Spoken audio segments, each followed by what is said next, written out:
Gamecocks head coach Will Muschamp told a pretty funny story about his first ever car. He said it was an '82 Cutlass. The radio was totally broken, and it didn't even have a rear view mirror. He said his dad just told him, hey, don't worry about that. Don't look at what's behind you. Look at what's right in front of you. All the players all season long were talking about getting to the top of the mountain. Now that you're there, how's the view?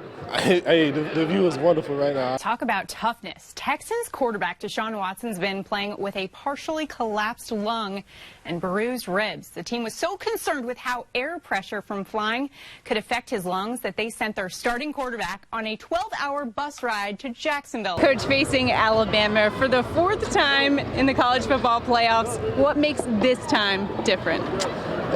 Just, same old, I mean, I don't know that it's different. They're all special. But I think probably the one thing is just this is the most veteran team that I've had in this game. Those seniors have a chance to make some history, becoming the winningest class in college football history. What does that say about the success of this Clemson program? Yeah, well, I think from a program standpoint, it means that we've recruited the right guys. We're developing our players at a high level. But more importantly, it's who they are as young people. The win carries a lot more significance to the Joe Gibbs racing team as Joe Gibbs' son JD passed away last month at the age of 49 due to a degenerative neurological disease. He was actually the one who discovered Denny Hamlin and gave him his start. You said this game was going to come down to the running game, down 8-0 early, then you respond with 4 rushing touchdowns. How are you able to dominate the ground game? Well, it goes back to Coach McAbee and what he does up front with our offensive line and just the mentality of our practices. Also made some plays on defense against Jalen Calhoun, a quarterback who's going to play at Georgia Tech next year. How are you able to keep their offense so off balance? Well, I think Coach Mullins and his staff did a phenomenal job of stopping their run game. Overall, Ron Rivera was pleased with what he saw in practice on day 1, especially the players' attention to detail. It was also good to see Cam Newton back and healthy out there throwing. Remember this time last year he was recovering from shoulder surgery and was just working on getting in sync with his receivers again. A little family feud going on here at Media Day today. I've got the Sweeney brothers with me, and I'm going to quiz them on how well they know their dad, head coach Dabo Sweeney. We asked him a few questions about some of his favorite things, but we're going to see which son knows more about Dabo Sweeney. You might have also noticed the hats they were wearing.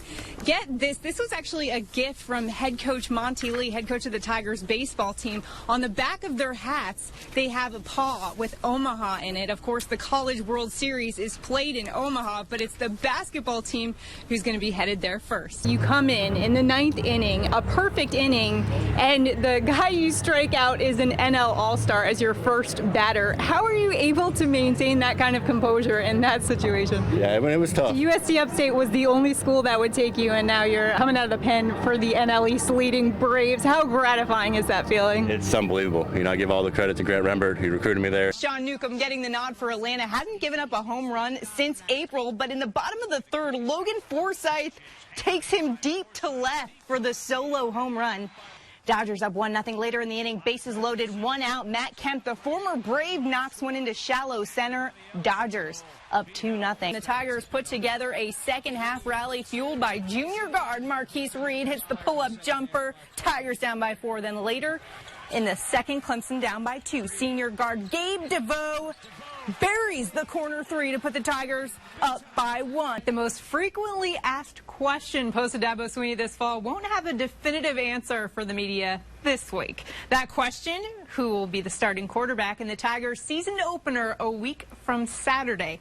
Coach Sweeney says he likely plans to release an official updated depth chart on Monday. Sterling Shepard and Odell Beckham Jr. practicing their touchdown celebration. First quarter, Eli Manning finds Shepard for the 2-yard score. Hey, that's why you practice it. Giants have 7-0. You should never bust out the celebration too early, though, when you're playing Drew Brees and the Saints. Fourth quarter, Alvin Kamara bursts through, breaks the tackle, takes it in for the 49-yard score, his third touchdown of the game. Aaron, get this. Last night's win was the Tigers' first win in the NCAA tournament, first round since 1997. But you won't see the players really basking in that accomplishment. They're focused on the task that they have ahead of them. This mentality is something they actually have a name for. It's called Clemson grit. Colin Wakefield also finished strong. The running back accounted for 3 touchdowns earlier in the game. What does he bring to this offense? It's just a new dynamic. For you personally, announcing earlier this week your plans to enroll early at Pitt this January. It's your second to last home game here. How much more gratifying is this win tonight? It's definitely awesome. I'm so thankful for everyone who's always been here. If you have a dream job other than playing in the NFL, what would it be? Fashion designer. Fashion designer. What fashion tips would you give to Will Muschamp? Maybe you should go with like certain different kind of colors. As Coach Kingston said in that press conference, they're back from the dead and now just 2 wins away from Omaha. Reporting from Clark LeClaire Stadium, Shannon Sommerville, Fox Carolina Sports.